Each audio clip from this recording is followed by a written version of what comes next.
Hi folks, welcome to today's class. We're going to have a chance for us to chat about formatics. We spoke heavily last week about the idea of the clock and how the clock works and how it's constructed and why it's constructed the way it is. As you know, radio stations use formatics to help establish rules and principles to, one, help the listener better understand what they're listening to at that particular moment. So as we know, products like television and even newspapers back in the day had visual aid to help folks dedicate their undivided attention to that medium.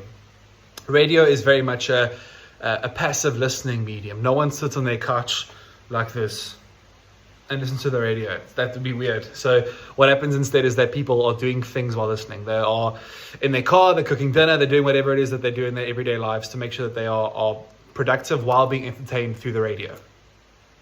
So TV has got the aid of visual mediums to help the listener better understand, or the viewer in TV's instance, better understand what's going on. If there's a plot line of a TV show that sometimes has a jump in time, that's oftentimes understood through television's narration skills and its storytelling through visual medium. Radio doesn't have the same advantage. It relies on people's undivided attention, so it must be simpler to understand for listeners. People time their days by the radio. So if, for example, the traffic is late by 2 minutes, some folks might literally be waiting for the traffic as their cue to get out of bed. And therefore, they're 2 minutes late to getting out of bed. And maybe that makes them late to work that day. So, radio is that medium that relies on very strict parameters. The second key reason we have formatics is to help presenters better execute their content production.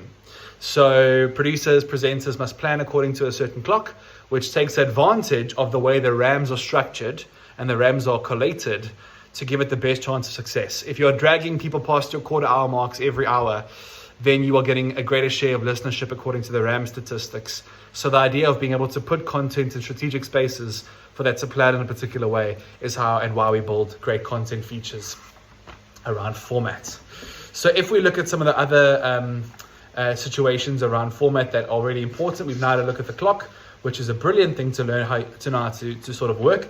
And if you can work out a clock, you're in a pretty good spot to succeed, generally speaking, in radio. It's like a key thing. If you can work out a clock, you can do radio. We then move on to some of the link formatics. Now, when I say a link, as always, I refer to when a person on the radio turns on the mic and does a talky bit. There's a beginning, there's a middle, there's an end, and it's comprehensible. It's not a utility, so it's not news, traffic, sports, advertising. It's someone expressing a thought or updating or giving some sort of information or trying to be funny. Whatever the case is, once a person puts on their mic for a content piece, it becomes a link. And we talk about the how of a link. We're on page 117 right now. We talk about what should be inside of a link. And if we can sort of strip the link down to its most primitive function, we want to know what the point of the link is. Why do we have a link? What are we doing in this particular moment?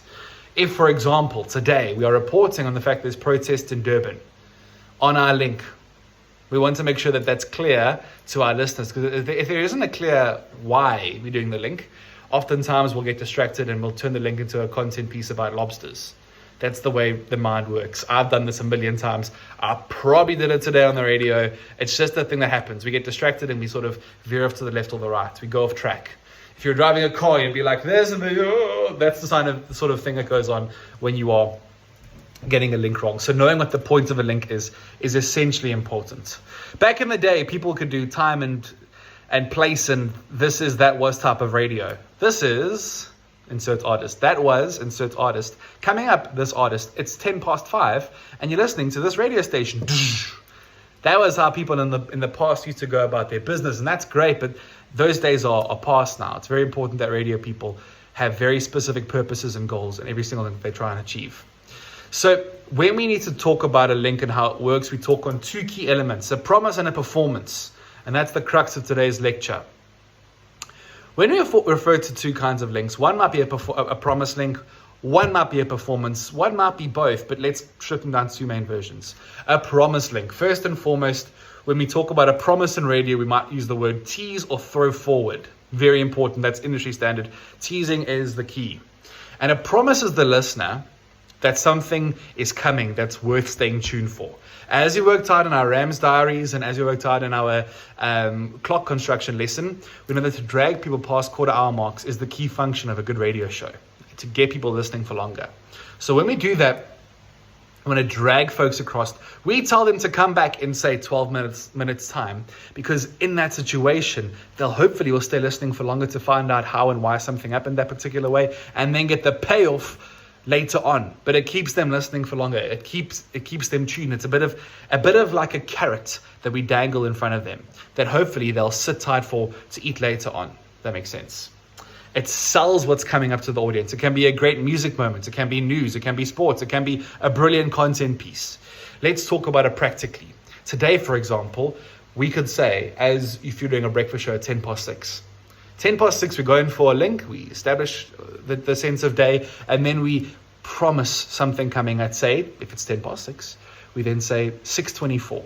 Because that takes us into another quarter hour mark. And we say, at 6:24 this morning, we'll tell you where the key areas of protests are in Durban.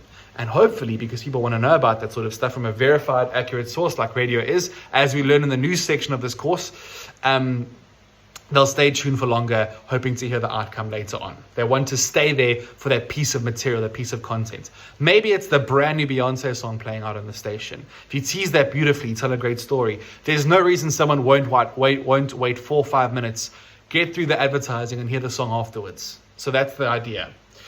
It's not about informing listeners about the feature. Don't tell them the name. No one cares if your feature is called 2 Dogs in a Shoe and you tell them, on the way, 2 dogs in a shoe. No, I want to hear why. You want to ask the question, what is it about that particular content piece people want to hear? Give me something tangible to want to listen out for. Let's do an example. If you're talking about DJ Khaled and Bryson Tiller's song with Rihanna, Wild Thoughts, you can say, Wild Thoughts is coming up.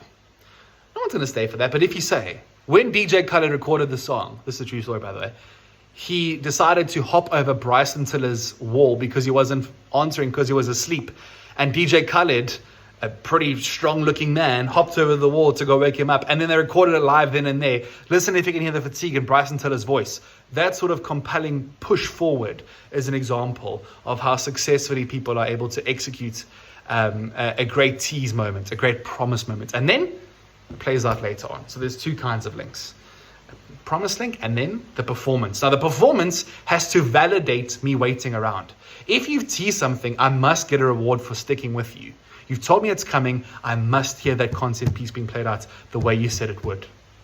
You must build, if you're building up towards it, it must be worth the payoff. On the show I work on this morning, there was a crazy moment where the breakfast team did a content link about a prize coming up. And for 45 minutes, they teased the prize. And the prize was a box of non-expired groceries, non-perishable groceries. And I said, guys, this is a hell of a long time to stick around for this payoff. It's not worth it. That performance didn't validate the promise. So I'm going to tease something. I must give you something to validate you sticking around. And that must be emotional.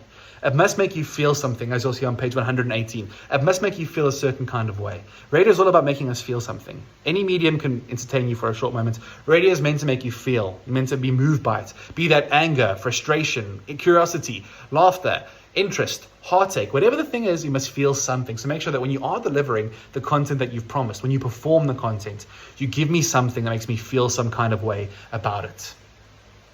A successful promise makes you curious, and a successful performance makes you feel a range of emotions. Makes you feel a clear, definitive set of emotions. Once we get that right, it validates the process of me sticking around for longer.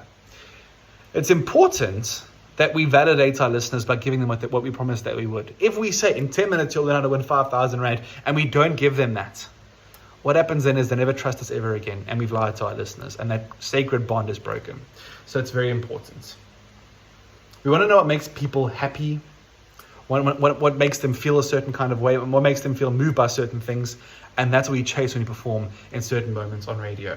So I want you to think about how links can be teased, how they can be performed, and through that, get a better sense of the difference between between promises and performances as far as links are concerned.